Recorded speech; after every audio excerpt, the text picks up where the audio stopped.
just fall down. The boys in the back are negotiating how to get Titus down because I've refused to help them. Oh gosh, just a second. That was good. All right, how many are you gonna eat? What's up, Lazy Dog fam? Hope everybody out there's having a fabulous day. Picking mulberries today. Mulberry day. Every day is mulberry picking time. This tree is the most prolific tree I've ever seen, I feel like. Got something going on back there. Anyway, They're fun.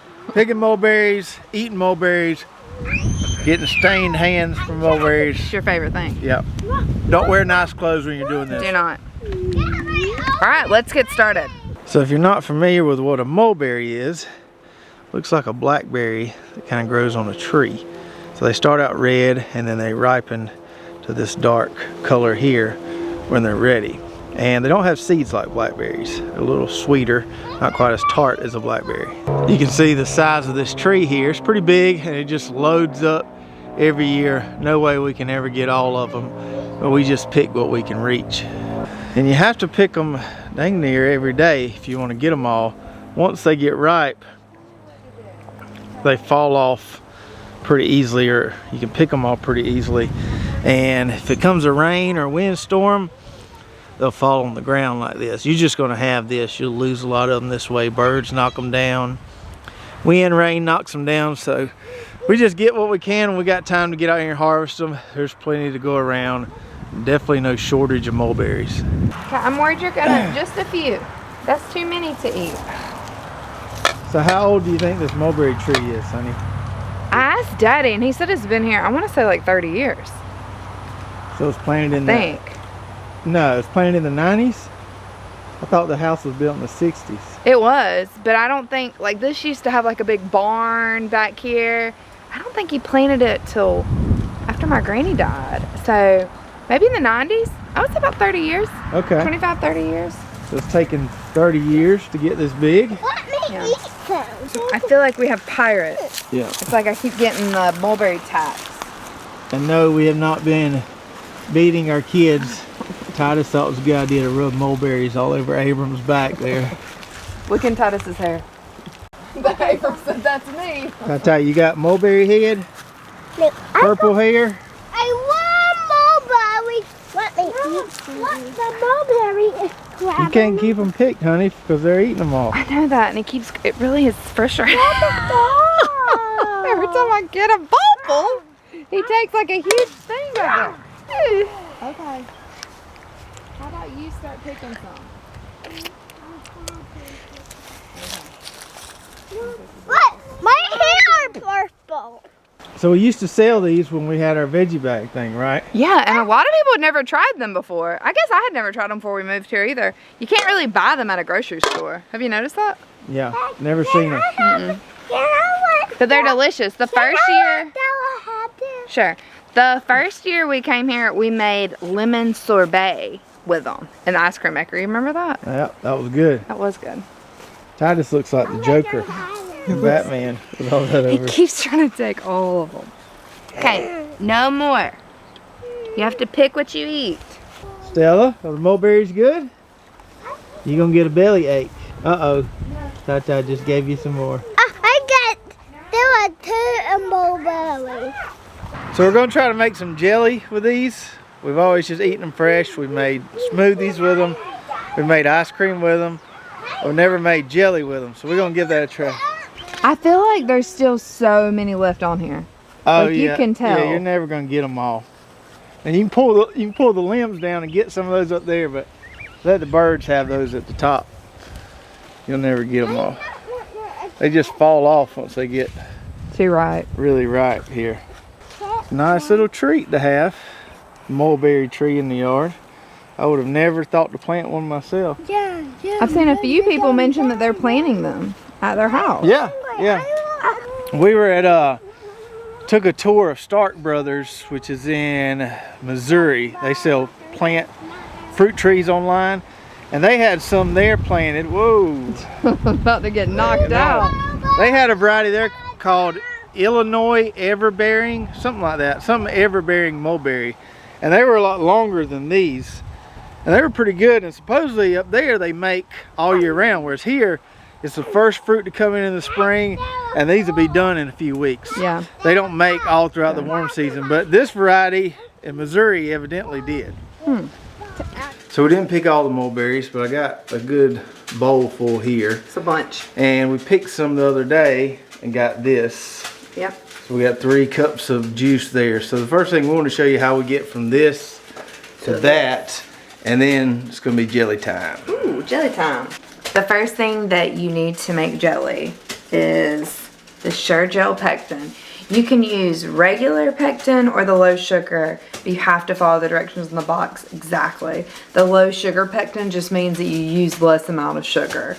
So that's why you have to really make sure that you get the sugar measured out exactly right when you're doing this. So we really only need a few things. You need the mulberry juice, pectin, sugar, lemon juice. And that's it for ingredients that go into the actual jelly. What are we using for lemon juice? Oh, so we used fresh lemons from my mom's house. These things are not pretty, but do not judge them.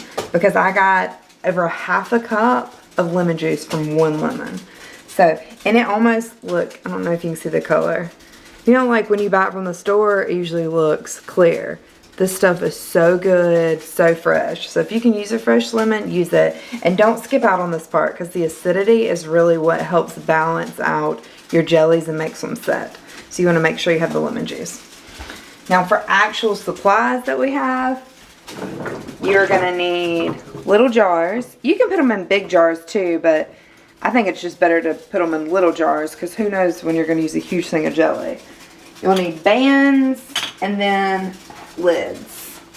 Now listen, every time around this time of year, there's a shortage on these things. So if you see them, buy them and go and have them and just keep them up. They don't go bad. Same thing with pectin. All the time, you'll try to go and get it right before you're making jelly and all the stores are out, especially Dollar General, which is where we always are trying to get it from. So we go and buy it 3 or 4 boxes at a time because it lasts, 4 or 5 years. So go ahead and store up. So the first thing we're going to do now is we are making the juice. Now, these are the mulberries, almost the blueberries. Mulberries that Travis picked earlier. You want to rinse them and make sure you get out any bugs or anything like that that could have been in there. Bird dookie. Bird, yeah, anything gross. We don't seem too concerned about that since our children eat them straight off the tree, but we don't want it in our jelly. So I'm just going to sort of get them rinsed right there. Grab this colander. Now the thing about making jelly is that you always have multiple things going on at one time. And you really have to act quick. So this isn't something where you have time to like look at your recipe in the middle of it. You really need to know your recipe and know how you're doing it before you get started. Because it goes really quickly. So let me try to take out, let me make sure all those. The best part about making jelly rather than jam is that we do not have to take all these hideous little stems off. Because whenever you pick mulberries, these stems come with it and it is almost impossible to pick it without pulling the stem. Get that out of there. So we're just going to take these, put them straight in our pan. I think I have picked a too small pan, Travis. Think so? And we don't mind a few of the red ones in there because it gives it a nice little kind of tart flavor. Right. Okay, I'm going to try to do this and make not a huge mess. Not succeeding. Okay, there's no exact science to this. You just don't want to add a whole lot of water because you want most of it to be mulberry juice and not watered down mulberry juice. Going to put it on high and I'm going to add about 1/4 cup of water to it to make sure that the bottom berries don't scorch. Now, while we're doing this, you see this other hot pot of water we have going on? That is because normally these kind of pots take forever to heat up. And you want your glasses that you put your jellies in to be warm because the jelly itself is going to be really hot when you ladle it in there. So you don't want to put a hot jelly into a cold glass because then that'll cause breakage. And you especially don't want to move that into a really hot bath water.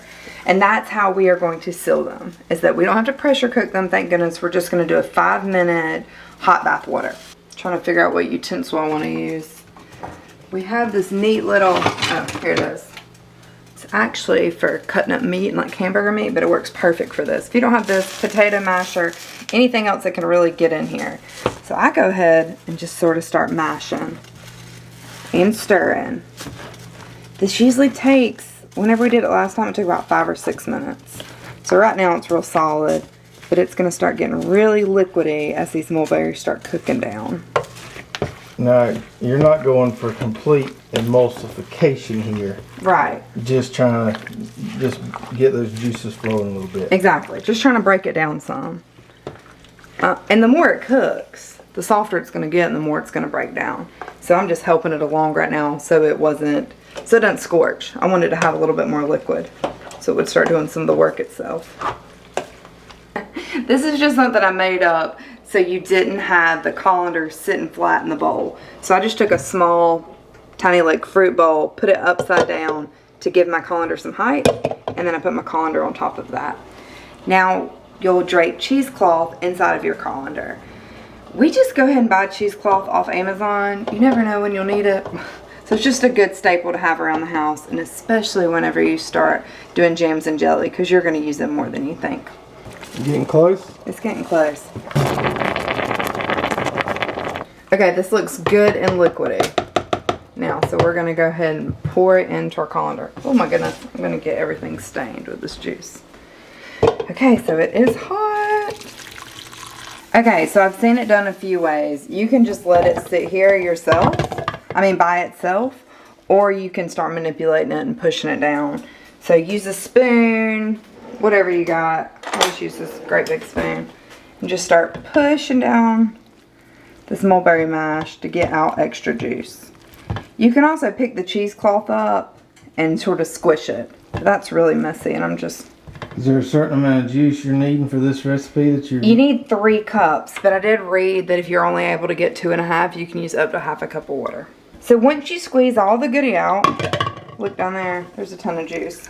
That's the good stuff. Looks like Easter egg dye. I know. So you do need to be careful. If this gets on your countertops, or your countertops are made of like a porous stone, you need to make sure to wipe it up quick. Stella, are you helping make jelly? Alright, so now we are ready to make jelly. We're going to let these other mulberries cool down and save them for another day. But tonight we're going to use our prepared mulberry juice. I've already measured it out to 3 cups exactly. So that's exactly how much I have in here. The one thing that you need to note when you're making jellies, jams, preserving anything is that precision is key. You can't just be willy-nilly measuring stuff with this. Everything needs to be really precise. You need to level off and make sure you have the ingredients exact, or otherwise it's not going to set up correctly. So you need to go ahead and have all of your sugar. This is 4.5 cups in a bowl, because you're not going to have time to slowly measure it each out. You need it all here and you're going to dump it. So the first thing we're going to do is we're going to take this 3 cups and our 1/4 cup of lemon, and we're going to add it to a pot over here and get it heated up. Then we're going to add our thing of pectin, okay? Now, it starts boiling pretty quick. There's a dog in my way. Do you know how to get her out of here? Dog in the way. Dog. Alright, here we go. This pot is already a little bit hot from earlier. So 3 cups of that. 1/4 cup lemon juice. We're going to go and turn it on medium, like an 8. I guess that's medium high. We're about to add this thing of pectin. So you're going to open this up. How much pectin? Just 1 bag? 1 box. 1 box. Yeah. Bag, box, whatever. We're going to add that in. Now this stuff starts foaming, so you cannot leave this. This is not something you can walk off and check on it in a few minutes. And we're going to bring this to a rolling. Those R's are difficult for me today. A rolling boil. It may be hard to see, but this is boiling and you cannot stir it down. Okay, I've got to grab the sugar. You good?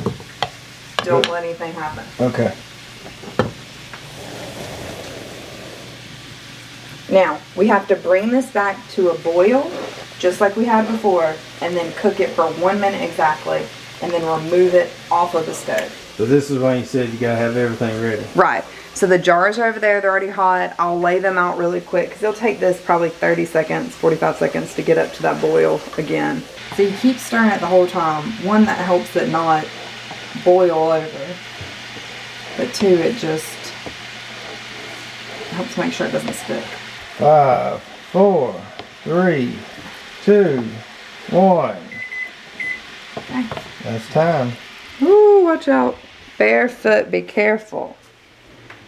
Okay, so these were in warm water. Pulled them out. Make sure you have one of these. It's just a little funnel. And now I'm going to start filling them up.